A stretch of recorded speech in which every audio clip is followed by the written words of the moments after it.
Hello, everyone. Welcome to our 3 o'clock presentation. Oh, Ryan, let me make sure. Oh, it went off. Sorry. I let it go to screensaver, and now I don't know how to get it off there. I'm going to start saying what's on that phone immediately.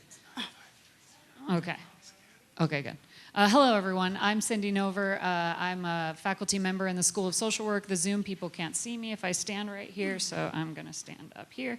Today we have a presentation from Kelly Munger. I'll give a brief introduction about Kelly. And I just want to welcome you. Thank you for coming. Disability Pride Days is something that came out of my sabbatical project a couple of years ago, but now Office of Diversity and Inclusion and Disability Studies, that Ryan Perry's who I'm pointing to over there, who's the director of our Disability Studies program, have been helping make sure that we can make this an annual event. So with no further information about that, I'll just introduce Kelly. Kelly Munger, she, her, holds a PhD in Disability Studies from the University of Illinois at Chicago and a master's degree in Rehabilitation Counseling from Virginia Commonwealth University. She served as quarterly faculty in EWU's Disability Studies program for 6 years and has been involved in several research and advocacy efforts throughout Spokane and Washington. Her research interest centers around the psychology of ableism and its effect upon the development of disability identity. So Kelly will be presenting until just before 4 o'clock, but we'll have some time for questions toward the end, and I'll bring the mic to folks who have questions at that time because we're also displaying this on Zoom. So everyone who has a question needs to be on the mic. So let's give a round of applause and welcome Kelly Munger. Thank you.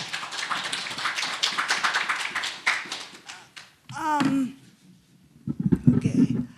Can everybody hear me okay?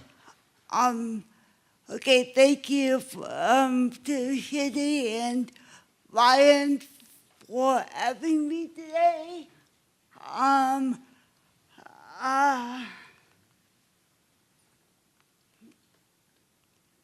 Okay, and the title of my talk today is going from pity to pride. Today I'll be talking about disability oppression, ableism, disability rights, disability community culture, pride, disability justice, and finally disability rights in the current climate. And a note about access. Access is always something that we create together. I obviously have a speech impairment due to my cerebral palsy, and so I will work as hard as I can to make myself tangible, both for you and for the interpreters. But similarly, you need to listen more than you might otherwise. I think you can do a street and your wallet to come and be I get presented to do my best. It's also incumbent on you, a listener, to take responsibility to maybe shift your listening skills a little bit to accommodate me. And that's something that people don't often realize or make any attempt to do. They get see somebody with a speech impairment and assume that they're not capable of understanding, or that the person with a speech impairment is not capable of being understood. And so, it requires, like all kinds of access, right? It requires a two-way street. Another that I want to talk about before I get started is the language that I'll be using. Disability, bullshit for language, and disability for language.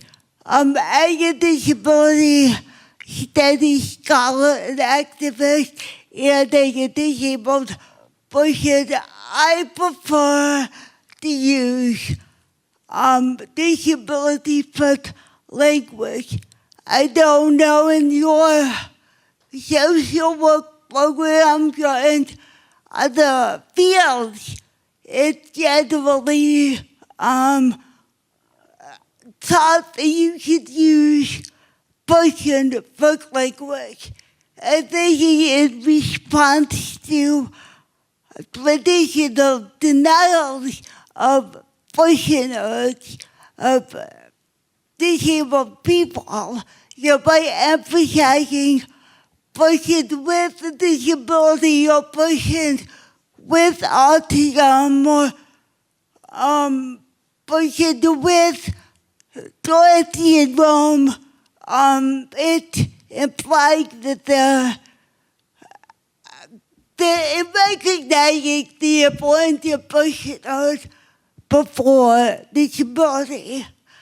However, disability activists and scholars often prefer to use disability identity language to signify that, first of all, disability is an integral part of who they are, and secondly, that disability is often created and exacerbated by environmental factors.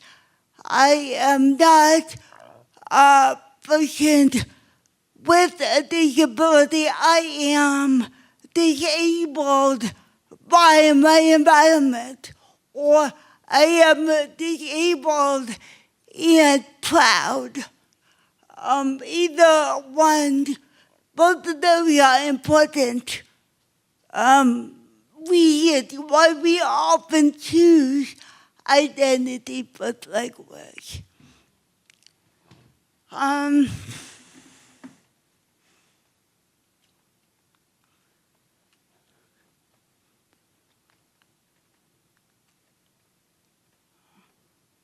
Okay, I'm also haven't done this in a while, so I'm going to give you over so I can see my PowerPoint a little better.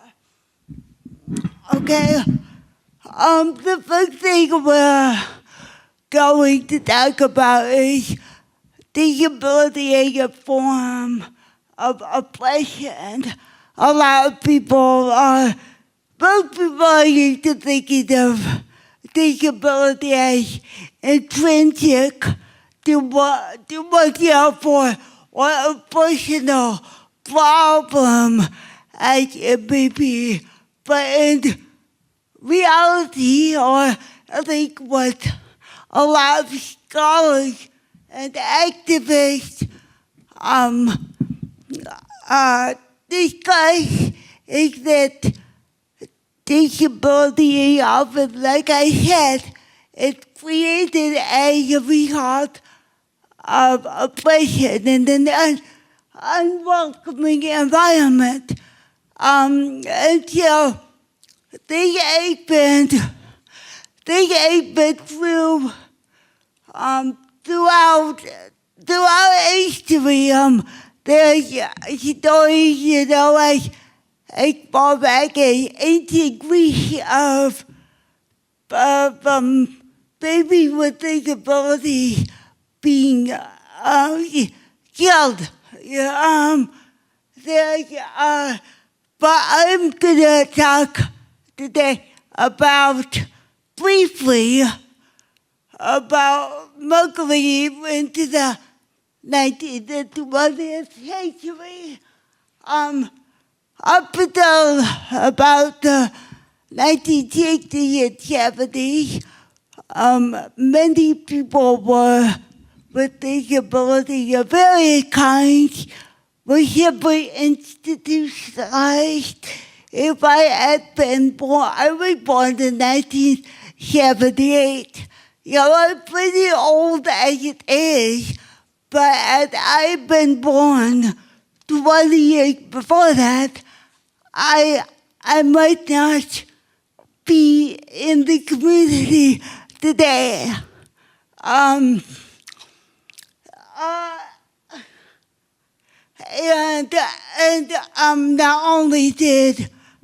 not only were disabled people institutionalized, but they were often sterilized to avoid the perpetuation of disability. In the 1920 Supreme Court case, Buck Bell, the Supreme Court just ruled that sterilization was okay, writing that one generation of infant is enough. What I never knew until recently, and I don't remember how I found this out, but it was actually the case began in my hometown of Charlottesville, Virginia, which I don't know why I never knew that before, but I thought that was pretty interesting. Even after the day of sterilization, when states began to outlaw this, people with disabilities were excluded from educational environments, meaning that they weren't allowed to go to school. That was sort of a given, and similarly, most were excluded from any kind of vocational situation. So basically, they were either institutionalized or remained with their families even as they aged. It was actually only when veterans began returning from World War I and then World War II, their vocational and opportunities were really established. They paved the way for disabled people with congenital or only acquired disabilities were able to sort of fit into those educational and vocational opportunities that became available. Another big part of disability oppression, which we are all more aware of, or hopefully we're aware of, is physical indication. The people with physical disability are not able to get into certain places, even with legislation that it's trying to ensure more accessibility. Many places get away with not being accessible, and until a person comes and identify them as not being accessible, and then a whole series of litigation begins, building can often get away with this. There are also reasons why you're breaking up here, example, if it's a historical building, for example, or if it is your white private residence, it doesn't need to be accessible. We talk mostly of your physical accessibility, but it's also important to remember that accessibility can also be related to sensory impairment. A lot of people are not able to go into environments, for example, with bright lights, flash lights, or scents. A lot of people need scent-free environments, or low-level lighting, or quiet spaces are still simply unable to access these environments. And as a result of being unable to access the environment, they are often excluded from participation in everyday life. Even things as basic to us as going grocery shopping, or going to a movie, or going to a restaurant, or all these things that we sort of consider a natural part of daily life. It's important to remember that people are still often excluded from these opportunities. There are also a lot more macro level policies designed to limit the opportunities of disabled people, even though they might not explicitly say they do that. For example, healthcare policies that require people to remain underactive on a small income in order to qualify for medical benefits.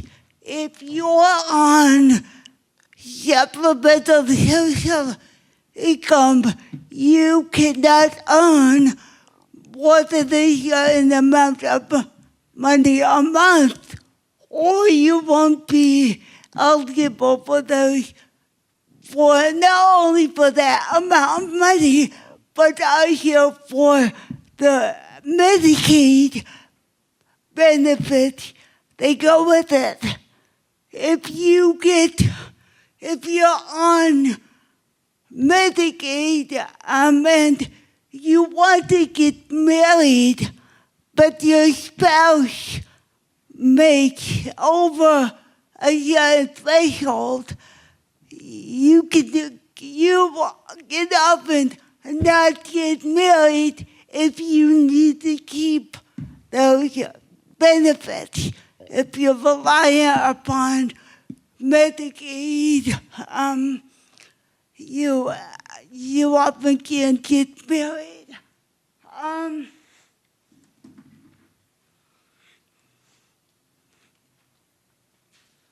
So rather than when we still think of oppression, we also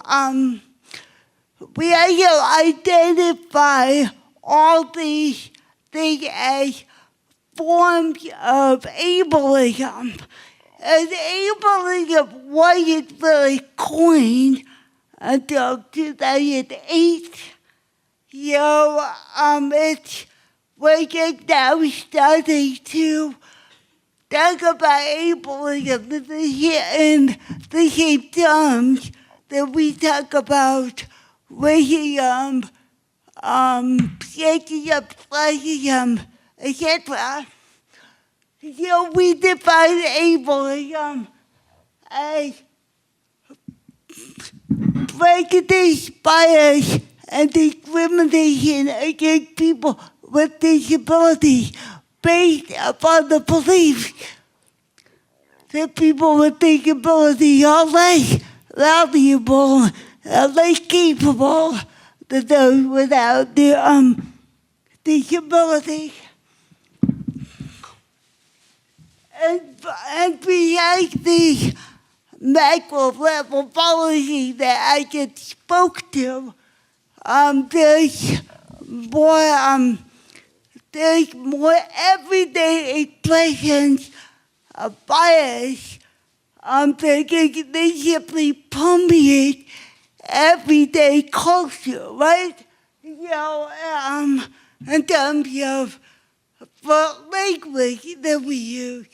You can think of language, like cripple, handicapped, unable,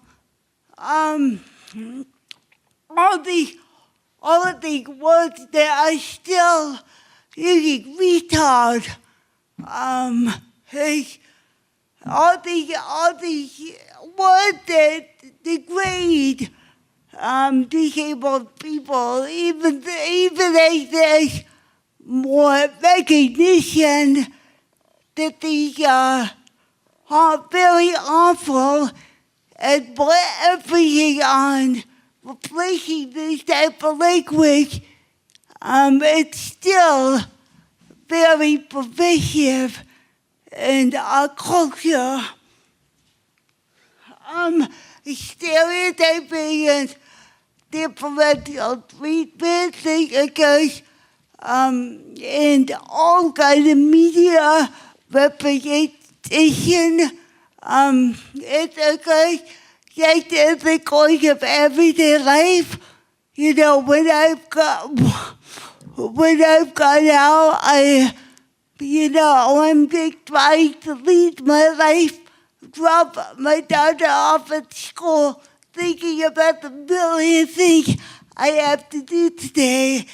And somebody will come up to me and say, "Oh, it's so good to see you out today." Or, "You're so courageous to be out and about." I'm like, "Well, what am I supposed to do?" Or, even, going to buy a cup of coffee. It's like, "Oh, it's so cool that you're out buying coffee." Well, I need my caffeine just like anybody, probably even more. I guess in media representation, historically, disabled people have either been completely erased from media portrayal or portrayed in a way that pities us or views us as heroic overcomers, and they pervade with the idea that they can use disabled people are, and often media representation has been the only exposure that people have or people think they have to disability. The reality is disability is everywhere. 65 million Americans have some kind of disability under the Americans with Disability Act. But these disabilities are often invisible, or disabled people can't go out because they are inaccessible to them, and because of all the flexible oppression like of access to transportation, a lack of access to grocery stores, a lack of discretionary income to go to movies or go shopping. That, if disabled people can't get out in the world, then people are going to think disabled people can go exist. The good news is that with this generation and the new generations are working on demanding more opportunities, demanding to be able to go out more and have jobs and live productive lives. And this is a function of the fact that educational opportunities for disabled people are relatively new.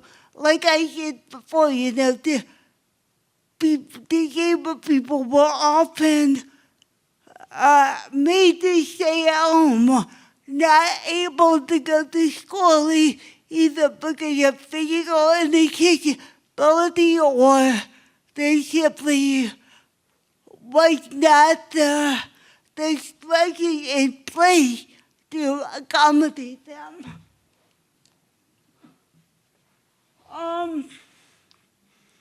And that brings me to talking about the right of disability rights, and a lot of factors precipitated the right of disability rights, not the least of which was the civil rights movement, right?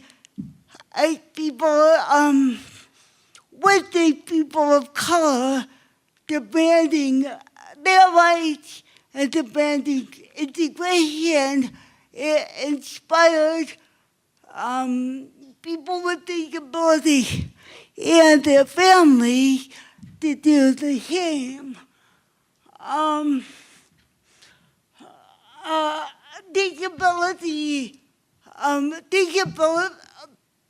Disability inclusionary policy, ironically helped to develop disability community, as disabled people were often segregated from non-disabled people. It became an opportunity to share experiences and to work together to say, hey, you know what, why can't we get on the bus? Or why can't we go to college? Or why can't we get in this place of business? There we are at this moment there were a lot of right of disability, a lot disability specific organizations such as the National Federation of the Blind, the organizations for people who were deaf, organizations for physically handicapped people, which is what we will refer to. Then our parents and family members began advocating on behalf of the children as Brown versus Board of Education, secured integration of people of color, parents of children with disabilities began to question, well, why can't my child go to school? And began forming alliances with one another that led to disability advocacy and activism. I mean, remember, this was 50 years before the internet. Obviously, this was very challenging to be able to find community to come together, but people were able to do this. In particular, Ed Roberts, I forgot to include a picture, was sort of known as the father of the disability rights movement, and he wanted to go to college, and went to college at the University of Illinois, right, Ryan? Or Berkeley? Okay, I went to Berkeley, Illinois. What do you like to know? What is wonderful?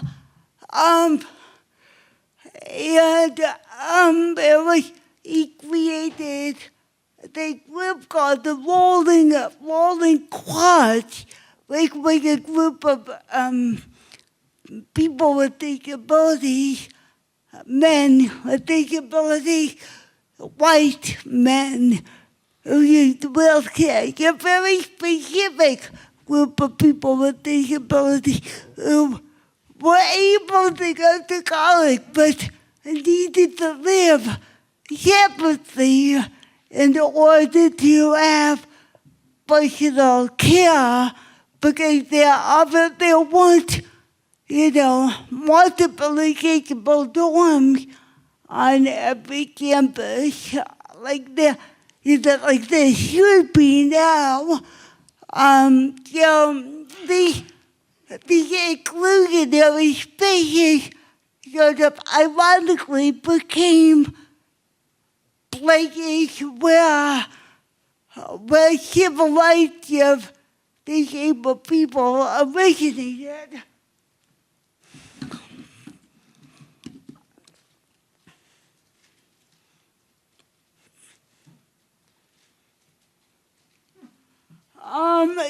Now I'm going to mention some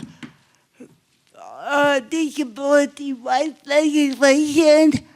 As I discussed, parents and family members of children with disabilities came together to advocate for the ability of the children to attend school, and then eventually to attend the neighborhood school.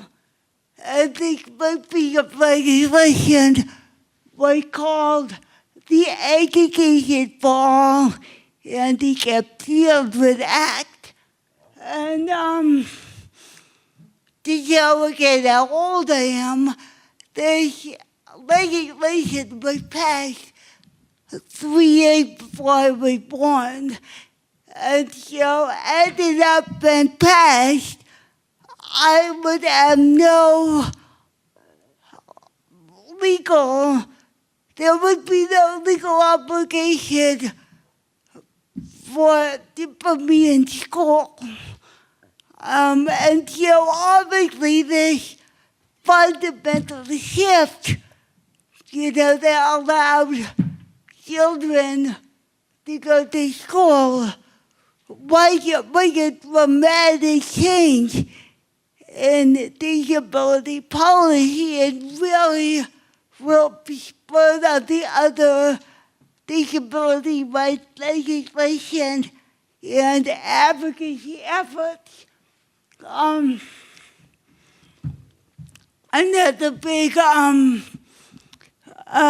piece of legislation that they happening was the Rehabilitation Act, and particularly Section 504 of the Rehabilitation Act.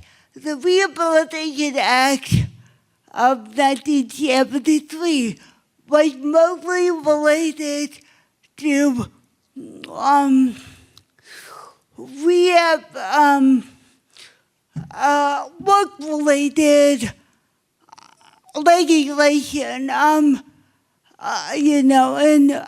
encouraging the development of rehabilitation counseling as a profession that was able to employ people like counselors to help people with disability obtained work.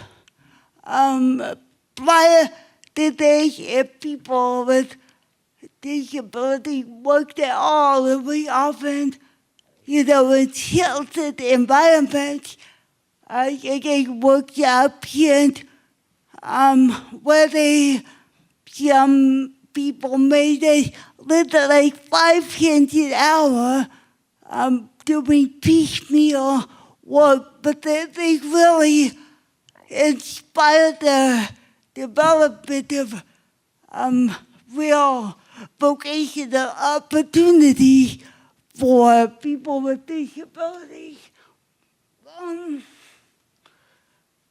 And then these 504 was originally part of the Rehabilitation Act, and then was left out of the Rehabilitation Act because it demanded accessibility in all government-funded projects and government buildings and buses, etc., etc.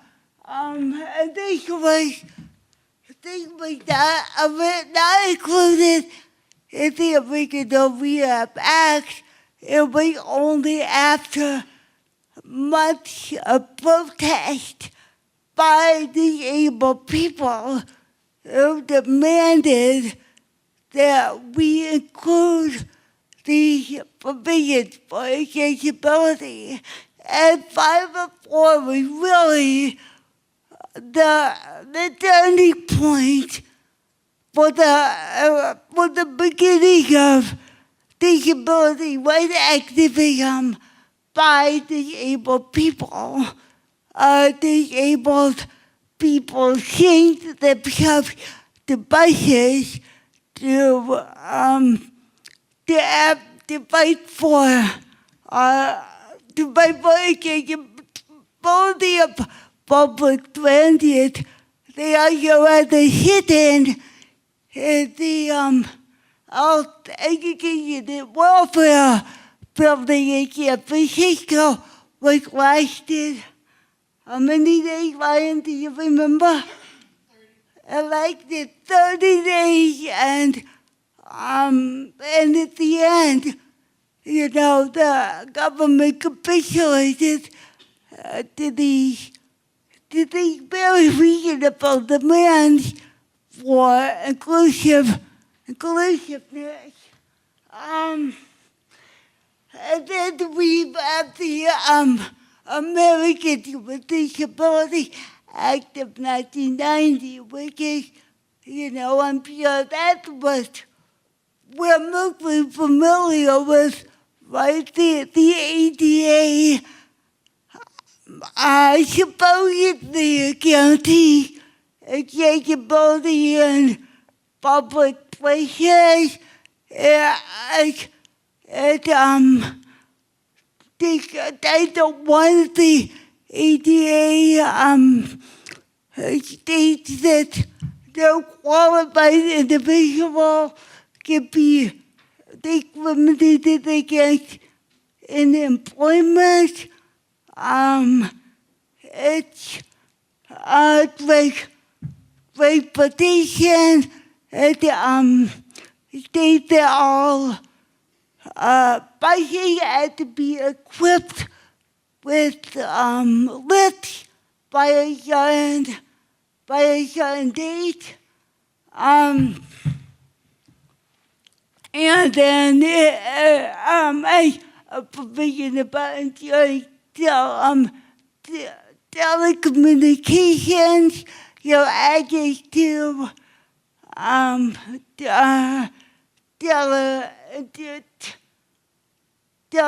interpreters and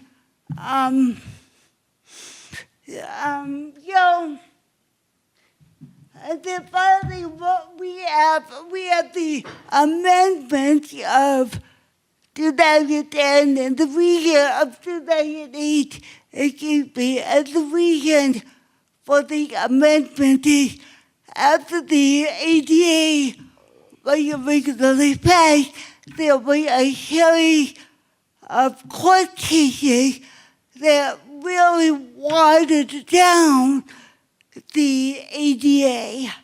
You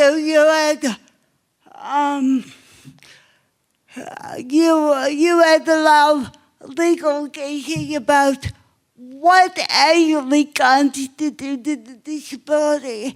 For instance, could you be considered disabled if you could correct your disability through mitigative measures, even like contact lenses? But if you could correct it, then you would no longer be considered disabled. Therefore you wouldn't be entitled to any rights under the ADA. And so these series of Supreme Court cases that effectively watered down the ADA were addressed in a series of amendments in 2008. The most important of which spoke to whether somebody was disabled was based largely upon whether they were regarded as being disabled in the course of employment opportunities. But employers still routinely evade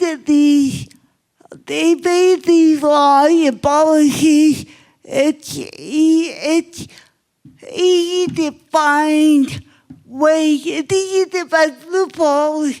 For example, the ADA argues, the ADA states that a qualified candidate cannot be denied consideration based on their disability.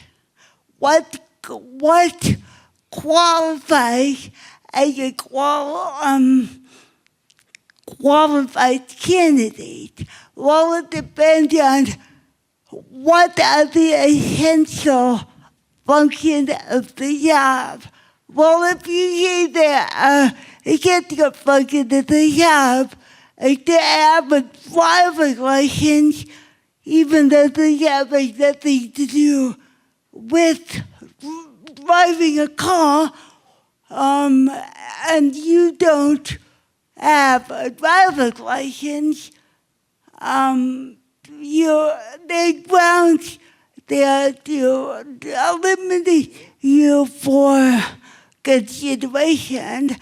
And in fact, Ryan and I just met somebody last week who's a blind individual, a social worker, being told by an internship they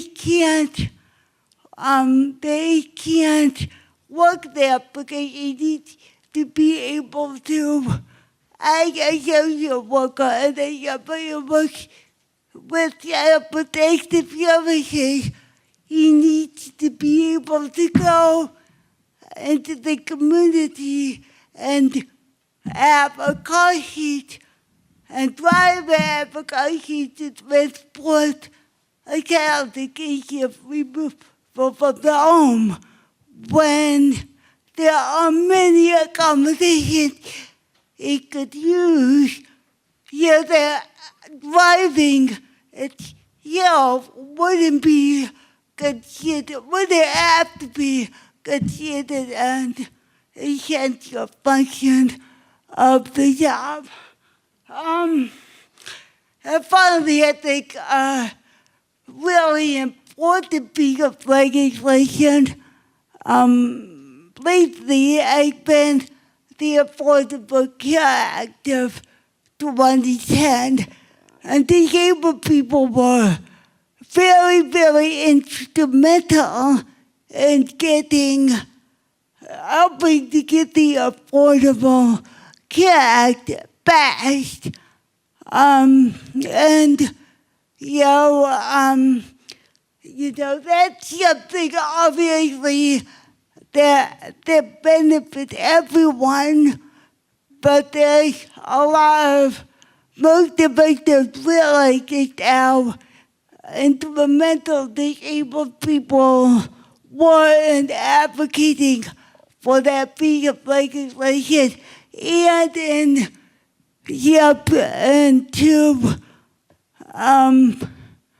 to fight against efforts to water the Affordable Care Act, or otherwise you may know as Obamacare, to water it down or eliminate it altogether. So disabled people have been extraordinarily important in the effort to protect the Affordable Care Act. Why? Because disabled people depend on prior to the Affordable Care Act, individuals were able to be denied health insurance based upon pre-existing conditions, and the Affordable Care Act dismantled the system and said that disabled, no one could be denied health insurance based upon a pre-existing condition. And even when people with disability were able to get health insurance prior to the Affordable Care Act, it was exorbitantly expensive. I paid over $1,000 every month when I was in grad school to have health care. I don't know of many other people who are able to do that. Why are we on Medicare during most of grad school? That was the only way he had access to any insurance. We know Medicaid and Medicare are not always the best healthcare systems, particularly Medicaid. Few minutes left. Okay. All right. Yeah, I'm gonna move quickly through this. I ended up talking more about disability history and policy rather than disability culture and pride, but this is important too. In response to all of this, all of the advocacy, disabled people began to come together and to form a sense of community. Prior to the ADA, there was little interaction among people with disabilities. But what did I do?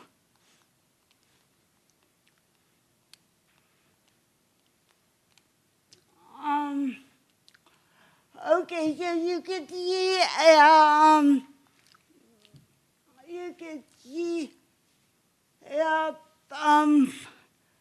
disability vibrate, disability disabled dance company up there.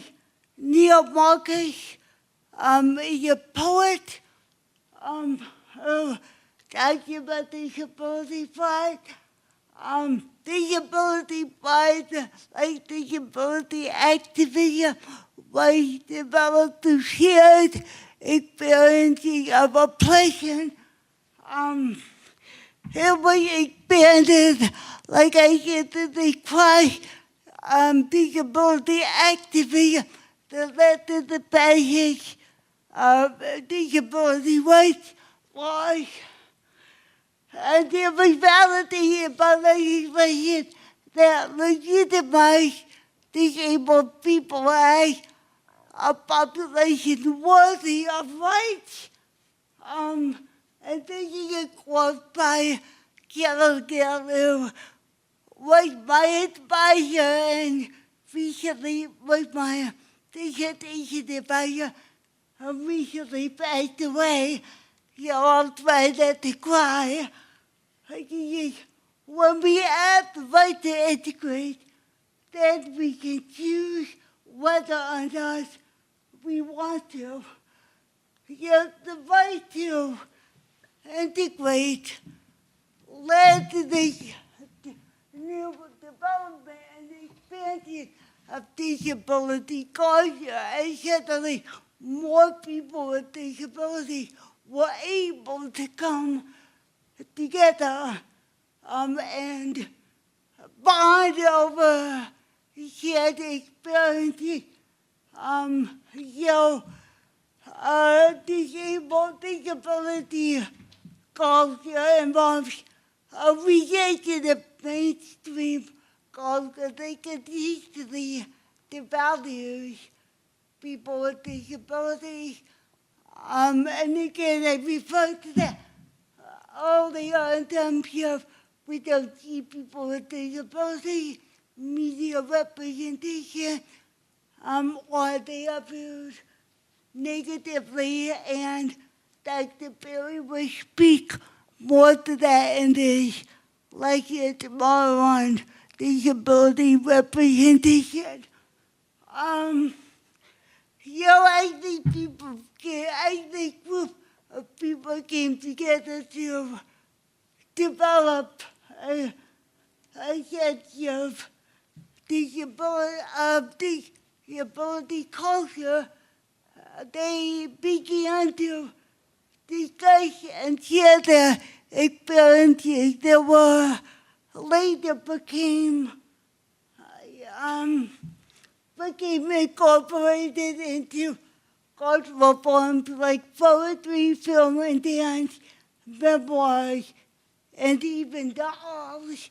And I say that because I have an enormous collection of dolls with various impairments at home, which kind of go all over the house.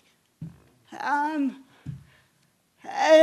this disability cultural scholar writes that the disability community has grown into something I no longer knew much about, but the week I felt intrinsically akin. The group has continued to spread and blossom, drawing new patterns and formulating new alliances. Again, we really see disabled people coming together. They were fueled largely by the internet.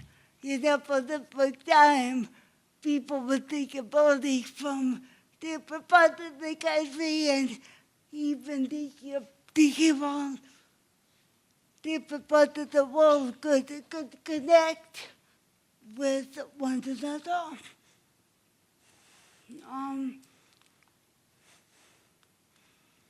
It's not. This isn't working. Can you help me? Sorry. Do you have very many more slides? We I can have- switch to I have questions like and two. answers. I don't know have, where okay. Okay. The next slide I wanted to show. The next slide I wanted to show, which I can't seem to do right now, is specifically related to, oh, there we go, disability pride. And yeah, the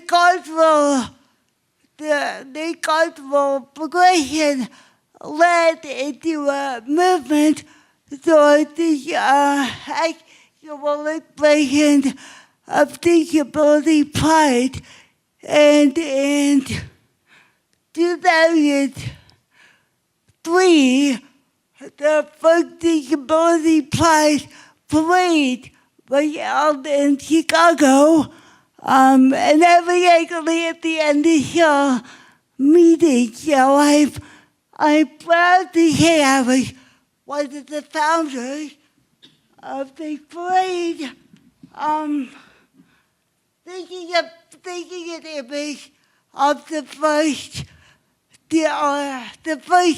disability pride parade in Spokane, which we worked to develop the year after we moved there in 2016. Finally, we moved from pride, we moved from legislation largely into social justice, disability justice, as a social movement that gives disability enabling of intersect with other forms of oppression, like gender and sexual orientation, building upon the disability rights movement and expanding it to address the unique challenges faced by disabled people who often belong to other marginalized communities, emphasizing the importance of active self-determination and an expectation of difference based upon the principles of intersectionality, rights movement, solidarity, interdependence, the fact that it's okay to need each other, and anti-capitalism, and collective access, that we should work together, that everybody is acting to what they need within these groups, which is very difficult to do, but again, actually always a work in progress.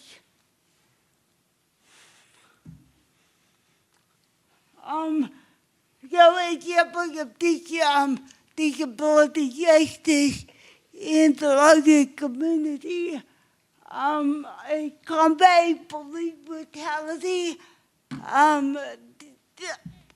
much of police brutality ends up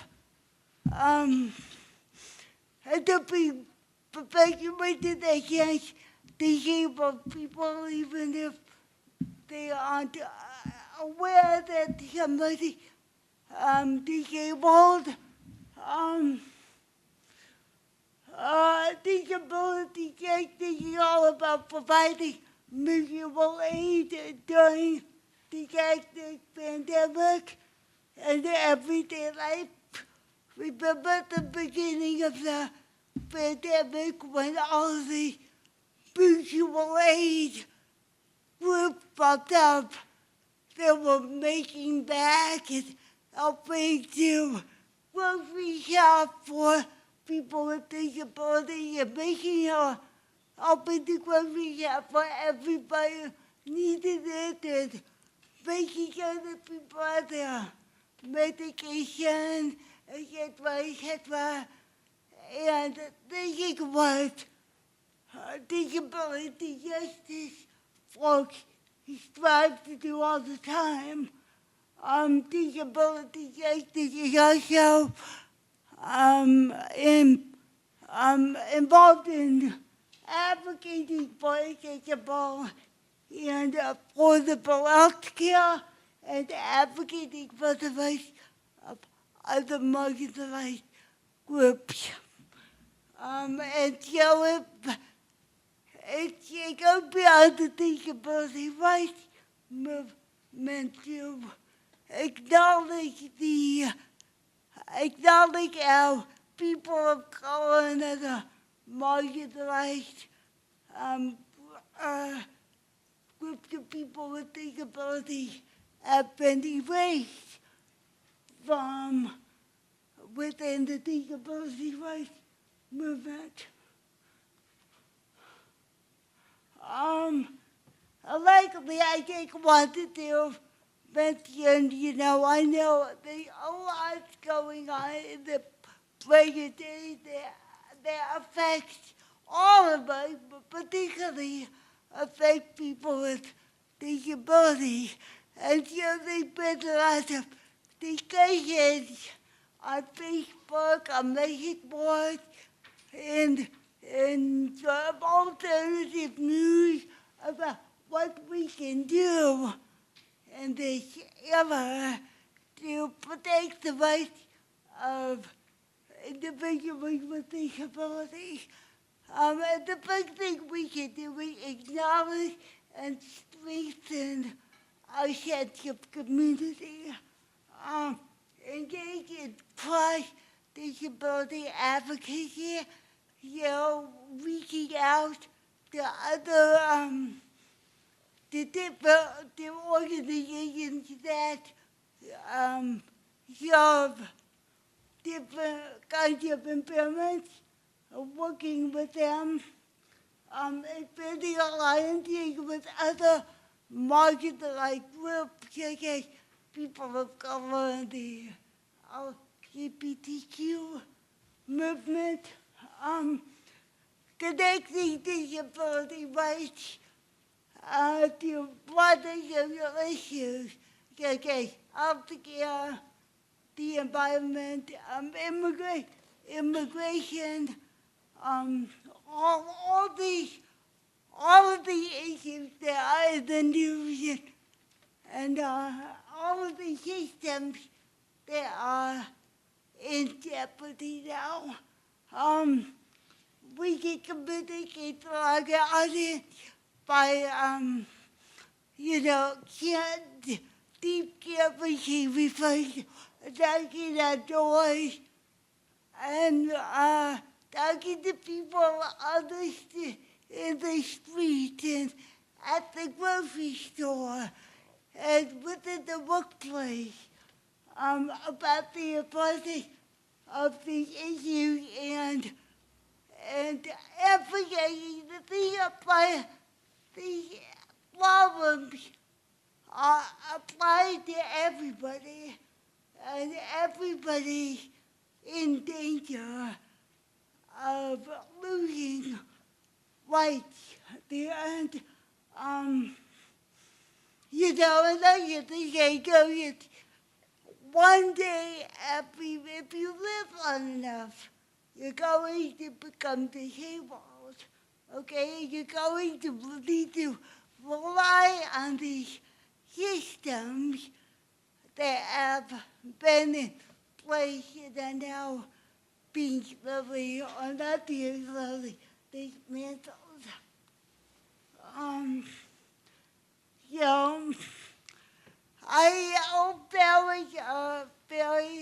That was a very brief discussion of disability history, disability rights, and disability pride, but I hope that was useful and informative And I'm wondering if there are any questions. At ODEI, is this still on? Hello? Because I have to take my class back to my class to teach. So let's give a round of applause for Kelly. Thank you so much. And we can have questions. We have the microphone over there, so just raise your hand if you have a question. Okay.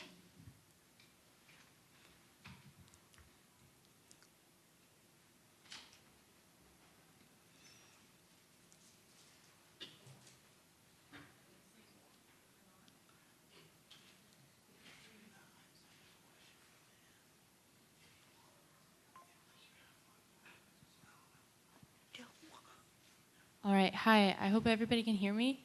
I guess my question is pretty simple. How would you suggest introducing children to the concept of disability pride and or justice? That's a great question, and I think there are a lot more opportunities to do that than there used to be. There's a wonderful book, I think, on We Move Together, written by him about college, and at the end of it, a picture of children with disabilities playing at the park, and one of the pictures, or one of the illustrations is of Ryan and I and Sophia.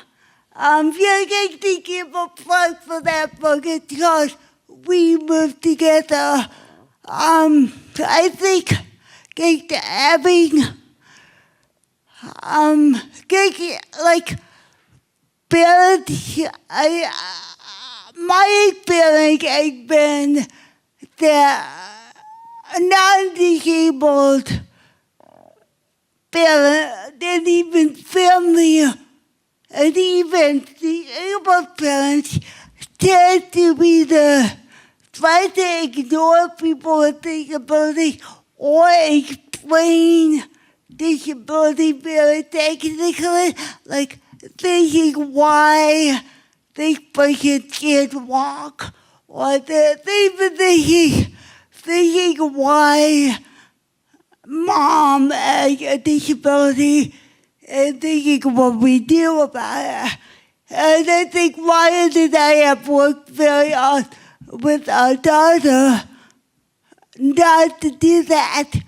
We work hard to make they're important to recognize that disability is simply a natural part of being. And I think for more people in general to be able to do that helps kids see disability as an integral aspect of society, right? I noticed that in going around with my daughter and being in a lot of environments with a lot of children, just being who I am and being sort of unapologetically disabled is the big thing. It's the big way to implicitly make it understand that disability is just another way of being. Does that answer your question? Yes, thank you. Thank you. Any other questions?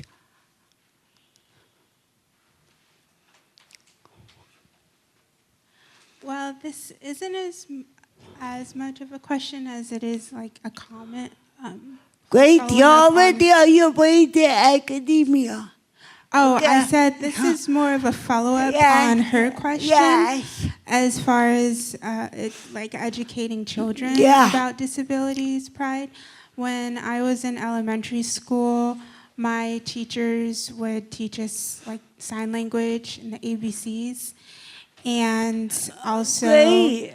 Yeah. students from the special education classes were integrated into our classroom. And we also would read books about Helen Keller, which I feel was really good looking back at it now, especially as an adult, because at a young age it was teaching kids that there's a diversity of people and that everyone should be seen and they all belong. And so I think that was a really good experience that has carried on with me to adulthood. Incorporate the ability, integral part of a curriculum is really useful.